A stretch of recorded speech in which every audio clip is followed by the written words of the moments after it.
Hello friends, I am Shekhar Srivastava और आपका हमारे चैनल शेखर टेक में स्वागत है। दोस्तों, अगर आपने हमारे चैनल को अभी तक सब्सक्राइब नहीं किया है तो प्लीज़ सब्सक्राइब कर लें और बेल आइकन को दबा दें ताकि हमारी वीडियो की कोई नोटिफिकेशन आपके पास सबसे पहले पहुंचे। तो दोस्तों, हम आपको बताने वाले हैं यूपी पॉलीटेक्निक का जो काउंसलिंग शेड्यूल है वो क्या है और कब से आपका काउंसलिंग स्टार्ट होने वाला है। सारी जानकारी हम आपको इस वीडियो में देंगे, तो वीडियो को लास्ट तक देखते रहिएगा, तभी आपको समझ में आएगा। ओके दोस्तों, तो दोस्तों आज आपका जो काउंसलिंग है वो आज से स्टार्ट हो गया, यानी 14/9/2021 से आपका काउंसलिंग स्टार्ट हो चुका है। ओके।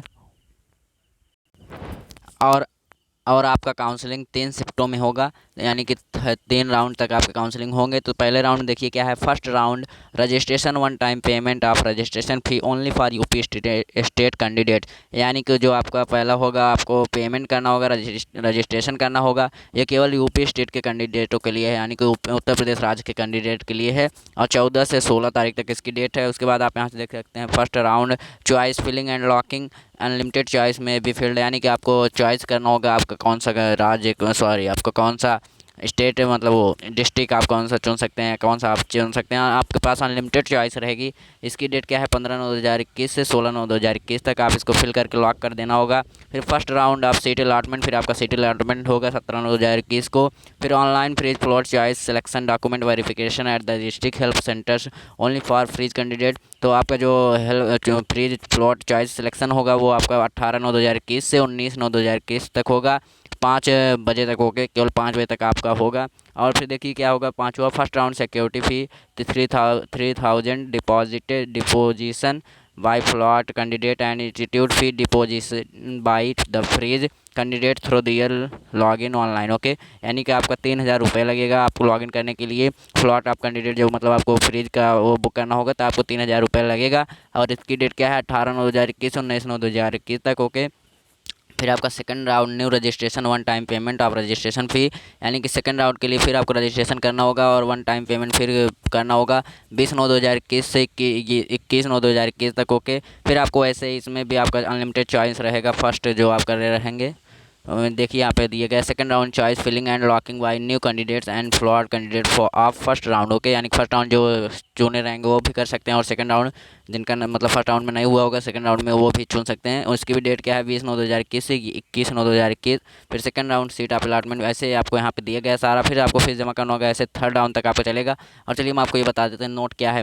प्रथम, द्वितीय एवं तृतीय चरण में डॉक्यूमेंट वेरिफिकेशन प्रदेश के सभी जनपदों में बने सहायता केंद्रों पर किए जाएगा। अभ्यर्थी अपने जनपद में ही प्रवेश का प्रक्रिया पूर्ण कर सकेंगे। ओके, यानी कि जो आपका डॉक्यूमेंट पर वेरिफिकेशन होगा प्रथम, द्वितीय और तृतीय चरण में होगा, और केवल अपने जहाँ से आप अपना मतलब जनपद है वहीं से अपना वेरिफिकेशन करवा सकते हैं। और मतलब यह प्रक्रिया केवल यहाँ पे होगी। ओके, जनपद में ही। ओके। और प्रथम 3 चरण केवल उत्तर प्रदेश राज्य के संयुक्त प्रवेश परीक्षा में उत्तीर्ण अभ्यर्थियों को काउंसलिंग तथा प्रवेश के लिए है। यानी कि जो प्रथम 3 चरण हैं वो केवल उत्तर प्रदेश के जो उत्तर प्रदेश के कैंडिडेट हैं वही इसमें काउंसलिंग करवा सकते हैं, और अन्य राज्य के अभ्यर्थी चतुर्थ चरण की काउंसलिंग में भाग ले सकते हैं। और जो अन्य राज्य के कैंडिडेट हैं वो केवल चतुर्थ चरण में भाग ले सकते हैं। मतलब 3 चरणों में उनका कोई स्थान नहीं होगा, वो नहीं भाग ले सकते। ओके। फिर अब देखिए तीसरा क्या है, सीट आवंटन के पश्चात फ्लोट फ्रीज विकल्प का चयन करना होगा। फ्लोट विकल्प का चयन करने की दशा में अभ्यर्थी को 3,000 रुपये सिक्योरिटी राशि जमा करनी होगी। यानी कि जब आप सीट आवंटन के लिए जब सीट आवंटन कर लेंगे उसके बाद आपको 3,000 रुपये का देना होगा। आपको फ्रीज या फ्लोट का चयन करना होगा। ओके, 3,000 रुपये आपका सिक्योरिटी फीस लगेगी। उसके बाद जो मतलब फ्रीज विकल्प की चयन की दशा में अभिलेख सत्यापन हेतु जनपद में बने सहायता केंद्र पर जाना होगा। यानी कि आप इसका चयन करने के लिए आपको जनपद में जो आपका सत्यापन केंद्र होगा उसमें आपको सहायता के लिए जाना होगा। और डॉक्यूमेंट वेरिफिकेशन के पश्चात संस्था का प्रवेश शुल्क ऑनलाइन जमा करने की कार्यवाही पूर्ण करनी होगी। यानी कि डॉक्यूमेंट वेरिफिकेशन जब आपका हो जाएगा तो आपका प्रवेश शुल्क जो है वो ऑनलाइन जमा कर दिया जाएगा। ओके। फिर आपका देखिए चौथा क्या है, प्रथम चरण में सीट आवंटन के पश्चात यदि कोई अभ्यर्थी फ्लोट विकल्प के चयन के पश्चात सिक्योरिटी राशि नहीं जमा करता है तो वह द्वितीय व तृतीय चरण की काउंसलिंग के लिए पात्र नहीं होगा।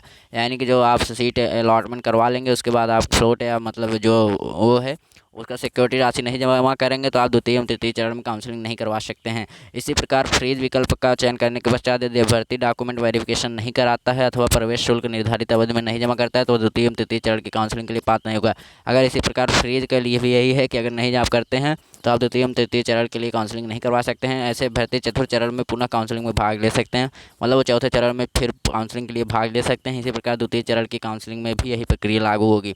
ओके, यानी द्वितीय चरण की जो काउंसलिंग होगी उसी में भी यही प्रक्रिया लागू होगी। ओके, अब आगे देखिए हम आपको बता देते क्या है। डॉक्यूमेंट वेरिफिकेशन के पश्चात राजकीय तथा अनुदानित पॉलिटेक्निक संस्थाओं को अभ्यर्थी के अपने लॉगिन से संपूर्ण शुल्क जमा करेंगे। यानी कि डॉक्यूमेंट वेरिफिकेशन के पश्चात राजकीय तथा अनुदानित पॉलिटेक्निक संस्थाओं के अभ्यर्थी अपने लॉगिन से जो है वो संपूर्ण फीस जमा कर देंगे।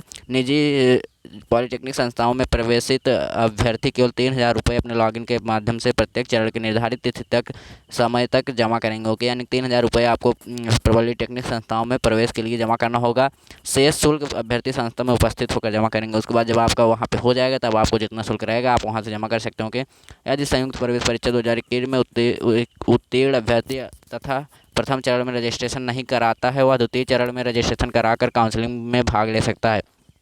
यानी कि अगर आप प्रथम चरण में काउंसलिंग नहीं करवा सकते हैं तो आप दूसरी चरण में जो काउंसलिंग होगी उसमें आप करवा कर भाग ले सकते हैं। इसी प्रकार द्वितीय चरण तक रजिस्ट्रेशन न कराने वाले अभ्यर्थी तृतीय चरण में रजिस्ट्रेशन कराकर काउंसलिंग में भाग ले सकते हैं। ओके, यानी कि आप द्वितीय चरण में भी नहीं करवाते तो आप तीसरी चरण में भी करवाने के लिए आपका मौका रहेगा। ओके, फिर देखिए क्या है। रजिस्ट्रेशन के समय अभ्यर्थी को डॉक्यूमेंट वेरिफिकेशन के लिए एक जनपद का चुनाव करना होगा और आवंटित पॉलिटेक्निक संस्था में मूल अभिलेखों तथा एक छाया प्रति के साथ आवंटन के चरण को निर्धारित तिथियों में ही उपस्थित होगा, अन्यथा उसका आवंटन निरस्त माना जाएगा। यानी कि आपको डॉक्यूमेंट वेरिफिकेशन के लिए एक जनपद का चुनाव करना होगा। आप कुछ भी चुन सकते हैं जो आपका सरल लगेगा, और जो पॉलिटेक्निक संस्था में से मूल अभिलेखों तथा एक छाया प्रति का जो आपका होगा उसको आवंटन के लिए आपको चरण को निर्धारित तिथियों में ही उपस्थित होगा।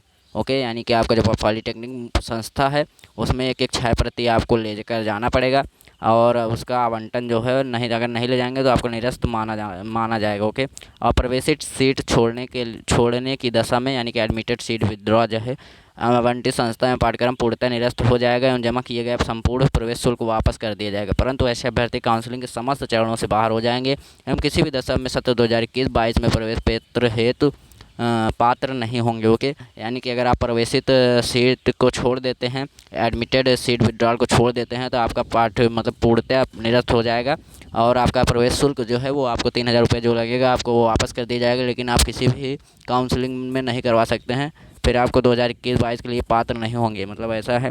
तो इसका शेड्यूल यही था दोस्तों जो हमने आपको पूरा एक एक करके बता दिया है। आप इसका स्क्रीनशॉट ले सकते हैं, आपको इसके यूपी पॉलिटेक्निक के ऑफिशियल वेबसाइट पर जाकर इसे डाउनलोड कर सकते हो। ओके दोस्तों, तो दोस्तों अगर वीडियो अच्छी लगी प्लीज़ इसे लाइक करें और अगर आप हमारे चैनल पर नए हमारे चैनल को सब्सक्राइब कर लीजिएगा। कोई भी अपडेट होगी सबसे पहले आपको हमारे चैनल पर देखने को मिलेगी। Thanks for watching friends.